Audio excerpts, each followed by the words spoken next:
Powerless by Lauren Roberts. Chapter 1. Thick hot liquid runs down my arm. Blood. Funny, I don't remember the guard nicking me with his sword before my fist connected with his face.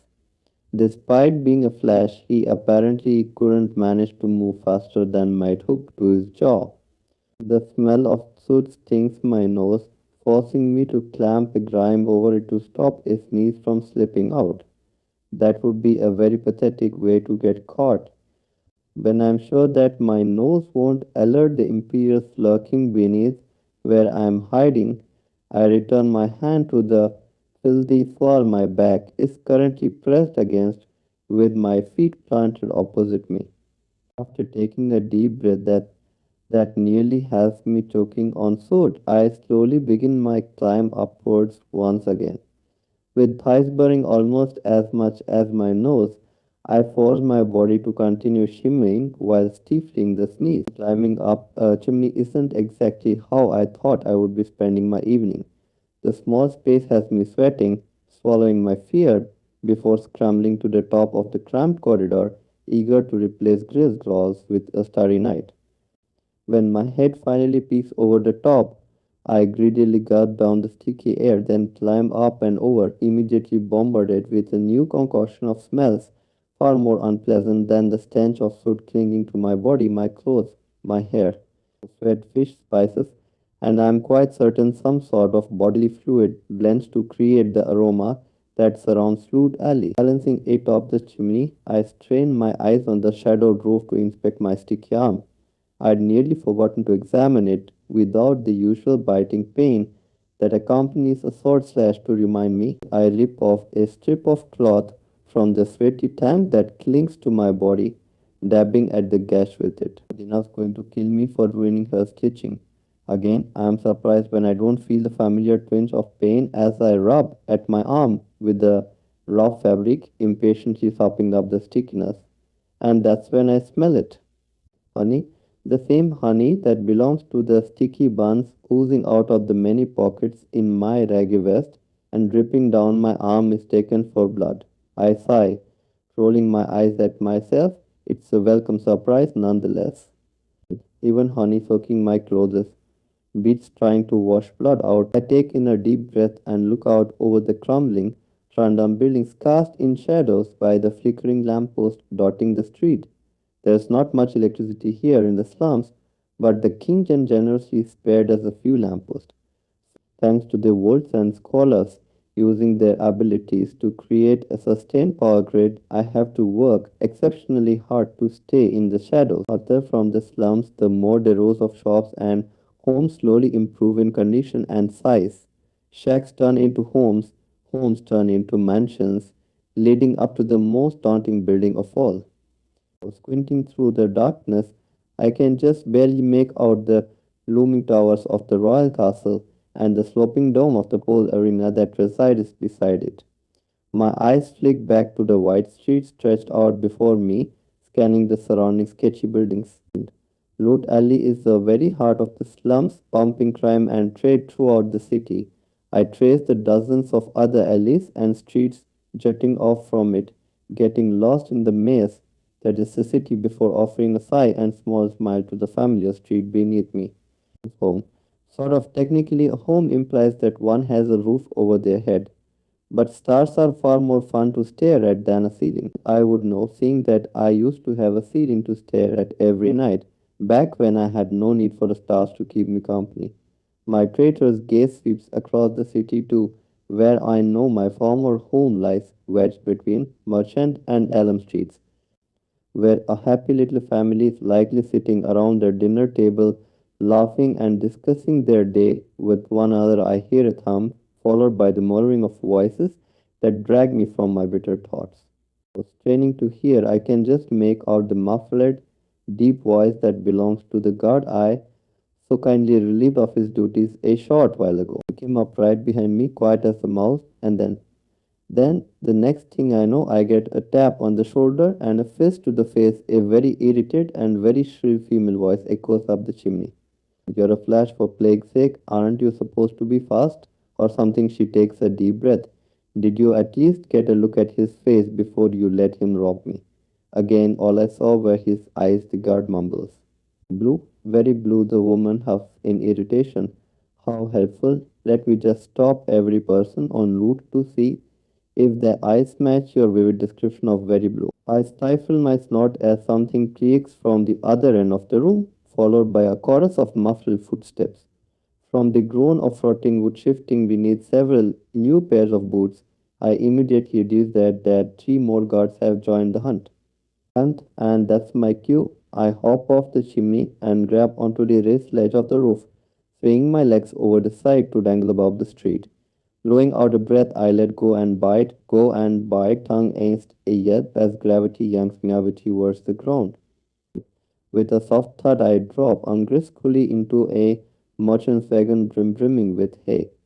The stiff straw pokes through my clothes like one of Ardina's pincushions, and a cloud of soot and hay rises on the night breeze when I jump out onto the street, passing the time by plucking straw from my tangled hair. I begin my journey back to the fort, weaving through beat-up merchant carts, all abandoned for the night, feet dancing over trash and broken trinkets.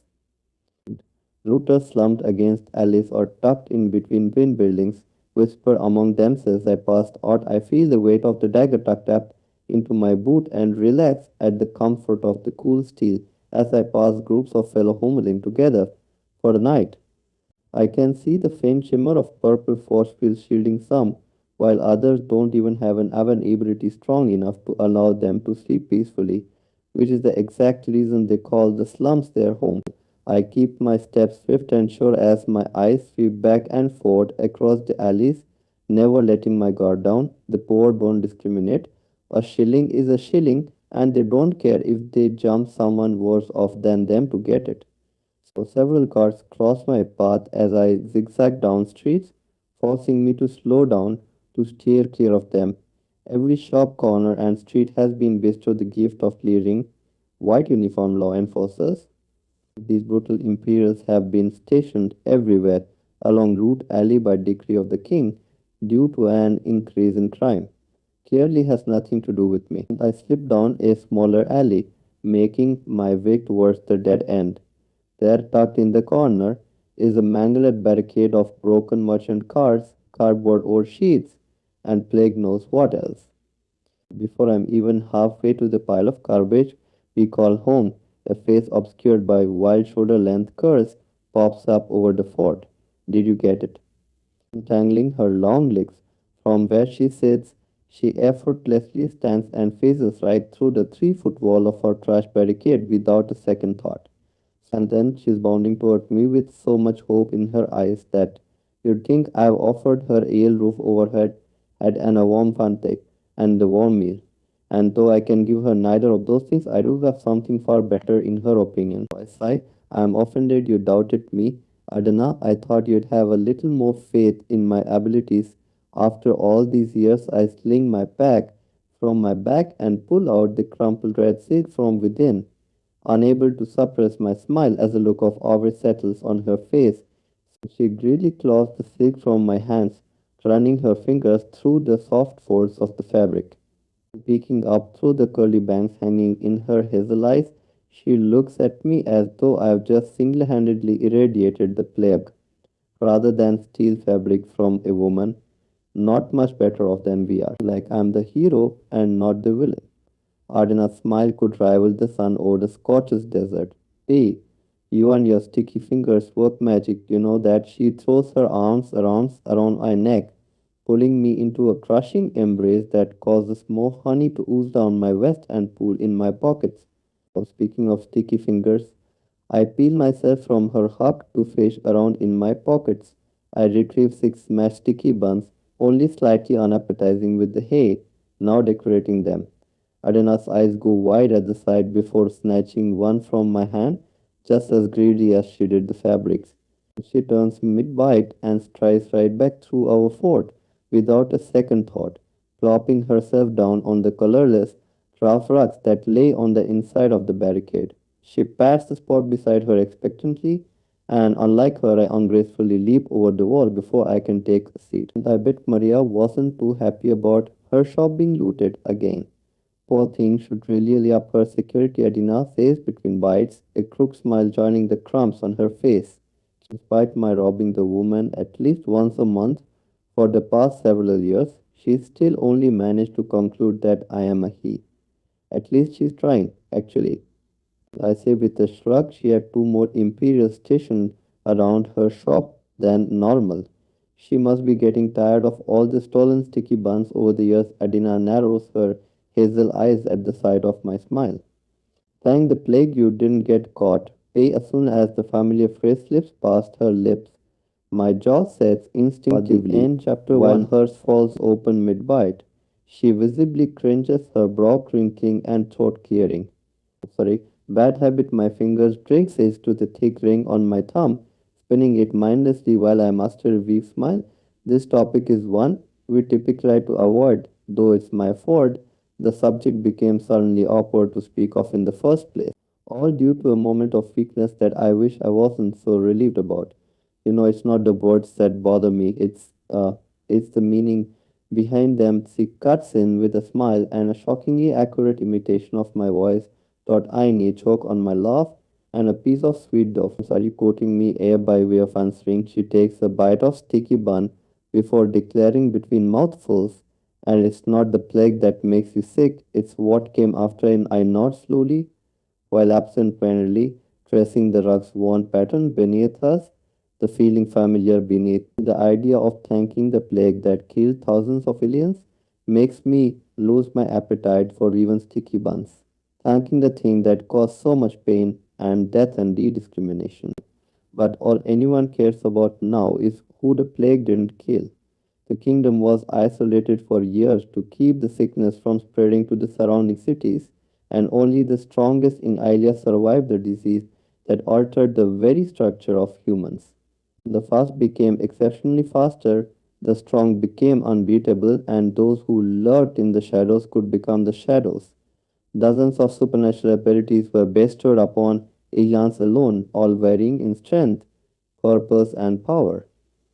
Gifts given as a reward for surviving. They are elite, they are extraordinary, they are exceptional, just. Adina trails off, poking at her sticky bun while struggling to form words for once.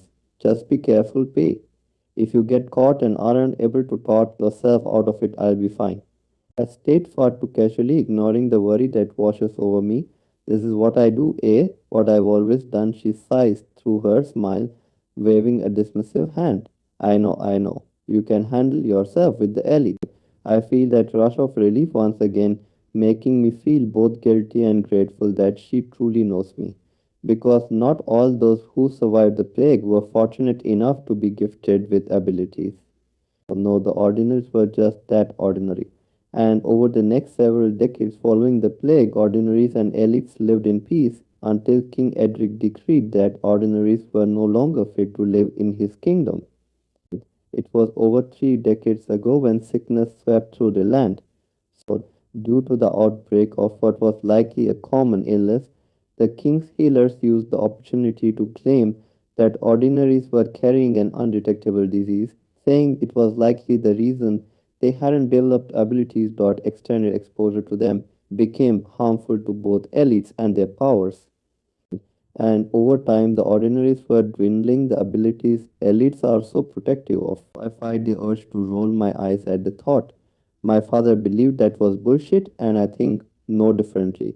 But even if I had proof of the king lying through his teeth, it's not as though a girl from the slums is in any position to be believed. But the king couldn't allow his elite society to be weakened or worse by mere ordinaries. Extinction was not an option for the extraordinary, and so began the purging. Even now, decades later, tales of the bodies that scattered the sand under the scalding sun are casually passed around campfires, scary stories whispered among children. Sticky fingers close over mine, the honey coating Edina's hands as sweet as the spreading smile she shares with me. So my secret is stored in the glint of her eyes, in the loyalty lining her expression. I've spent so much of my life resigned to the fact that nothing would ever be real. Every friendship false, every kindness calculated. Hide your feelings, hide your fear, and most importantly, hide behind your facade. No one can know, Paddy. Trust no one and nothing but your instincts. My father's gentle voice is oddly jarring as it echoes in my head, reminding me that every part of my life should be a lie, and the girl sitting before me should be as deceived as the rest of the kingdom. Selfishness only stole my sanity for a single night, but that was all it took for me to endanger the both of us. All right, enough talk of the plague, Adina says cheerily, scanning the alley before adding, and your situation. I don't bother stifling my snort. It seems that 2 years haven't been enough time for you to practice subtlety. Yeah, I doubt she even heard me. Doubt she can focus on anything other than the fabric now gliding between her fingers. With hazel eyes scanning over sewing supplies, Adina abandons our previous conversation to ramble about what pieces she'll be making with the new silk. Her warm brown hands dig through scraps of fabric in the flickering lamplight, beginning to fold edges, pin corners, prick fingers, curse relentlessly.